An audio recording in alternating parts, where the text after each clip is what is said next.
warahmatullahi wabarakatuh. Salam sejahtera.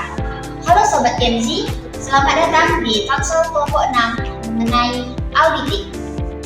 Nah, hari ini kita akan mengalami dunia audit dengan fokus pada salah satu aspek penting, yaitu audit persediaan. Nah, bersama kita telah hadir 4 narasumber ahli. Ayo kita persilahkan keempat narasumber kita untuk memperkenalkan diri masing-masing terlebih dahulu.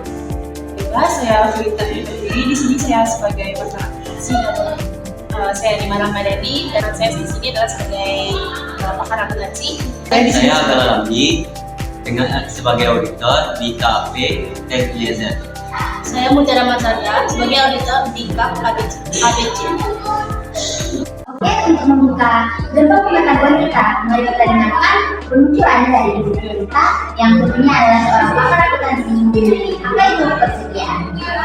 Jadi, persediaan ini diatur menurut Standar Akuntansi Keuangan atau PSAK nomor 14 tahun 2015, di mana persediaan ini adalah aset yang tersedia untuk dijual dalam kegiatan usaha biasa, aset dalam proses produksi untuk berjualan, atau aset dalam bentuk bahan atau perlengkapan untuk digunakan dalam proses atau pembelian jasa. Wah, ternyata persediaan ini sudah diatur tersendiri ya di dalam PSAK 14. Baiklah, tadi kita sudah tahu apa itu persediaan. Nah, mungkin untuk membuat penonton dan teman-teman sekalian lebih paham mengenai persediaan, mungkin Ibu Rima bisa menjelaskan sedikit tentang apa itu sifat dari persediaan. Bebas saya juga menjelaskan persediaan itu umumnya menjadi beberapa sifat, yaitu satu biasanya bersifat lancar, yang kedua persediaan itu biasanya memiliki jumlah yang besar, terutama perusahaan dagang dan industri. Yang ketiga, persediaan juga berperan besar terhadap neraca dan laporan rugi, karena jika salah satu dari jumlah persediaan kita salah menentukan maka akan dalam kapal ada keuangan tersebut. Jadi cukup jelas ya sifat-sifat dari persediaan. Nah, mungkin untuk contohnya bisa dijelaskan oleh Ibu. Nah, contoh dari perkiraan yang bisa digolongkan sebagai persediaan itu yang pertama yaitu bahan baku, yang kedua barang dalam proses, yang ketiga barang jadi, yang keempat suku cadang, yang kelima bahan bakar itu seperti oli, yang keenam barang dalam perjalanan atau goods in transit, yaitu barang yang sudah dikirim oleh supplier tetapi belum sampai di bulan pesanan. Oke, dari penjelasan tadi sudah cukup jelas ya gambaran persediaan bagi kita semua. Nah, sekarang tentunya kita juga ingin tahu ini apa sih tujuan dari pemeriksaan atau audit persediaan itu. Nah, tujuan ini akan dijelaskan oleh Ibu Rima.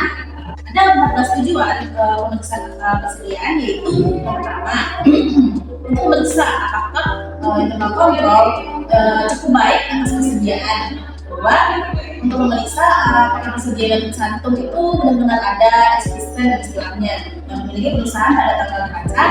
Lalu yang ketiga, untuk memeriksa apakah metode penilaian persediaan itu sesuai dengan standar akuntansi seperti SAK, EK, IFRS.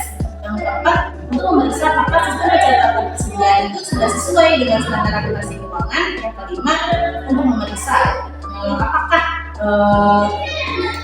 barang-barang tersebut rusak berapa lama dan barang itu sudah membuatkan allowance yang cukup. Yang keenam, memeriksa apakah transaksi yang pembelian dan penjualan sudah dicatat dengan benar-benar adanya. Yang ketujuh, untuk memeriksa apakah transaksi yang menyangkut pembelian dan penjualan persediaan sebelumnya itu sudah terjadi atau compliance dan tidak ada transaksi fiktif. Yang kedelapan, untuk memeriksa apakah pencatatan yang persediaan sudah dicatat secara akurat dan perhitungan fisik juga sudah dilakukan dengan cara yang akurat. Yang kesembilan, untuk memeriksa apakah transaksi yang menyangkut pembelian dan penjualan persediaan sudah dicatat dalam periode yang tepat dan tidak ada pergeseran waktu atau istilahnya adalah time out. Yang ke-10, untuk memeriksa apakah standar persediaan sudah diklasifikasikan menggunakan seperti bahan baku, barang proses, barang jadi. Setelah mengetahui persediaan itu ada di jaminan kredit. Yang ke-12 untuk mengetahui apakah persediaan diasosiasikan dengan nilai yang cukup. Pertanggung jawabannya cukup. Yang ke-13 untuk mengetahui apakah antara perjanjian pembelian penjualan persediaan yang mempunyai pengaruh besar terhadap langkah-langkah. Yang ke-14 untuk memeriksa apakah penyajian persediaan dalam laporan keuangan itu sudah disajikan sesuai dengan standar bersama Indonesia, yaitu SHK, Vietnam, atau IFRS. Cukup banyak ya tujuan dalam pemeriksaan audit persediaan ini. Nah, tadi dari pemaparan tujuan yang dijelaskan oleh Ibu Tuna tadi, ada tujuan pertama itu terkait dengan internal kontrol. Nah, mungkin Ibu Tuna bisa memberikan pemaparan mengenai ciri dari internal kontrol yang baik di sebuah perusahaan. Baik, jadi internal kontrol yang baik atas persediaan ini ciri-cirinya yaitu yang pertama adanya pemisahan tugas dan tanggung jawab antara bagian pembelian, pengeluaran, penerimaan barang gudang, akuntansi dan keuangan. Yang kedua, digunakannya formulir yang bernomor urut tercepat. Yang ketiga, untuk pembelian dalam jumlah besar dilakukan melalui data. Sudah cukup jelas tadi penjelasan mengenai ciri internal kontrol dan tujuan pemeriksaan yang baik tentang persediaan. Nah, sekarang saatnya kita membahas mengenai prosedur pemeriksaan persediaan. Nah, secara umum kan prosedur pemeriksaan ini ada compliance test dan substantive test. Nah, mungkin ini dapat dijelaskan lebih lanjut oleh Mutiara dan Abel. Ya, memang ada compliance test dan substantive test dalam prosedur audit. Prosedur pemeriksaan untuk compliance test yaitu yang pertama, pelajari dan evaluasi internal kontrol atas persediaan. Dalam hal ini, auditor biasanya menggunakan internal control questionnaires, lakukan tes transaksi atas pembelian dengan menggunakan purchase order sebagai sampel untuk tes transaksi atas pemakaian persediaan. Yang kedua, tarik kesimpulan mengenai internal control atas persediaan. Jika dari tes transaksi auditor tidak menemukan kesalahan yang berarti, maka auditor bisa menyimpulkan bahwa internal control atau persediaan berjalan efektif. Karena itu, substantive test atas persediaan bisa dipersempit. Namun, jika kesimpulan internal control-nya lemah, auditor tidak perlu melakukan substantive test. Nah, untuk substantive test akan dijelaskan oleh rekan saya, Amel. Baiklah, untuk prosedur pemeriksaan substantive test atas persediaan itu, yang pertama ada lakukan observasi atas perhitungan fisik yang dilakukan perusahaan. Yang kedua, meminta final inventory list atau inventory computation dan lakukan prosedur pemeriksaan. Yang pertama ada cek mechanical accuracy. Yang kedua ada minta final inventory list atau inventory computation dan lakukan prosedur pemeriksaan.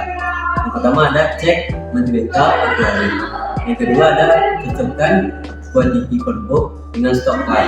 Yang ketiga, cocokkan quantity control dengan konsep data atau method. Yang keempat, ada cocokkan view dengan besar persediaan. Yang ketiga, ada konfirmasi untuk persediaan. Yang keempat, pemeriksa unit price dari bahan baku atau raw material, barang dalam proses atau work in process, barang jadi atau finished good, dan bahan pembantu atau supplies. Yang kelima ada lakukan rekonsiliasi jika stok outnet dilakukan beberapa waktu sebelum atau sesudah tanggal laporan posisi keuangan atau neraca. Yang keenam ada pemeriksaan cukup tidaknya barang-barang yang bergerak lambat atau allowance for slow moving atau barang-barang yang rusak dan barang-barang yang ketinggalan waktu. Yang ketujuh ada pemeriksaan kejadian sudah tanggal laporan posisi keuangan atau neraca atau subsequent event. Yang kedelapan ada pemeriksaan cut off penjualan dan cut off pembelian. Yang kesembilan pemeriksaan jawaban konfirmasi dari bank perjanjian kredit atau dokumen notulen rapat. Yang kesepuluh pemeriksaan apakah ada sales atau purchase agreement bertanggal laporan posisi keuangan atau neraca. Yang ke-11, seandainya ada barang dalam perjalanan atau transit, maka yang harus dilakukan yaitu pertama meminta rincian tugas in transit pertanggal neraca. Yang kedua ada pemeriksaan mechanical accuracy. Yang ketiga ada pemeriksaan subsequent electron. Yang ke-12 lakukan analytical produksi untuk persediaan. Yang ke-13 buatlah kesimpulan dari hasil pemeriksaan persediaan, buat usulan adjustment jika diperlukan. 1, 2, 3. Yang ke-14 periksa apakah penyajian persediaan di laporan keuangan sudah sesuai. Nah, ternyata prosedur pemeriksaan untuk persediaan ini cukup kompleks juga ya. Kalau boleh tahu, waktu untuk melakukan observasi atas stok optionnya itu kapan ya? Stok option bisa dilakukan pada akhir tahun atau beberapa waktu sebelum atau sesudah akhir tahun. Untuk perusahaan yang internal kontrolnya lemah, stok option sebaiknya dilakukan pada tanggal laporan posisi keuangan neraca. Untuk perusahaan yang internal kontrolnya baik, stok option bisa dilakukan beberapa waktu sebelum atau sesudah tanggal neraca. Nah, jadi setiap prosedurnya itu ada waktu dan tata cara pelaksanaannya ya kan? Nah, jadi setiap prosedurnya itu ada waktu dan tata cara pelaksanaannya. Nah, setelah kita bahas teori yang berkaitan dengan audit persediaan ini, sepertinya akan lebih paham dan lebih seru kalau kita bahas salah satu kasus yang terkait dengan persediaan. Bagaimana dengan kasus PT Hanson International Tbk pada tahun 2012? Wah, kasus ini cukup familiar menurut saya. Nah, bagus kalau begitu. Jadi PT Hanson International Tbk ini bergerak dalam bidang usaha apa? Dulu PT Hanson International Tbk ini bergerak dalam bidang usaha tekstil, pertambangan, properti, dan lain-lain. Pada tahun 2012, PT Hanson International Tbk terbukti melakukan kecurangan dalam mencatat persediaan senilai 300 miliar. Otoritas Jasa Keuangan atau OJK menemukan bahwa PT Hanson International melakukan manipulasi laporan keuangan. Nah, bagaimana PT Hanson International Tbk ini memanipulasi laporan keuangannya? Otoritas Jasa Keuangan menemukan bahwa PT Hanson International melakukan manipulasi laporan keuangan dengan cara yaitu pendapatan fiktif, mengaku pendapatan dari penjualan fiktif yang padahal itu tidak benar terjadi. Yang kedua, penggelembungan persediaan. PT Hanson International tercatat nilai persediaan yang lebih tinggi daripada nilai yang seharusnya. Nah, yang ketiga, manipulasi harga pokok penjualan. PT Hanson International manipulasi harga pokok penjualan untuk meningkatkan penjualan. Nah, kalau menurut rekan-rekan bagaimana dampak dari kasus ini? Kasus kecurangan PT Hanson International ini memiliki dampak yang signifikan bagi perusahaan, yaitu kerugian finansial. Yang kedua, penurunan reputasi. Yang ketiga, penurunan kepercayaan investor. Jadi, kasus kecurangan PT Hanson International ini menjadi pelajaran penting bagi perusahaan dan investor untuk memperkuat pengendalian internal, meningkatkan integritas karyawan, dan melakukan audit. Nah, demikianlah talkshow kita hari ini mengenai audit persediaan. Kita telah membahas berbagai aspek penting terkait audit persediaan, mulai dari pengertian, tujuan, prosedur, hingga contoh kasus.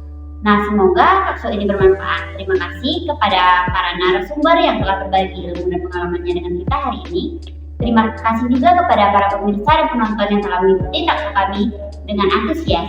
Kami harap informasi yang disampaikan bermanfaat bagi kita semua.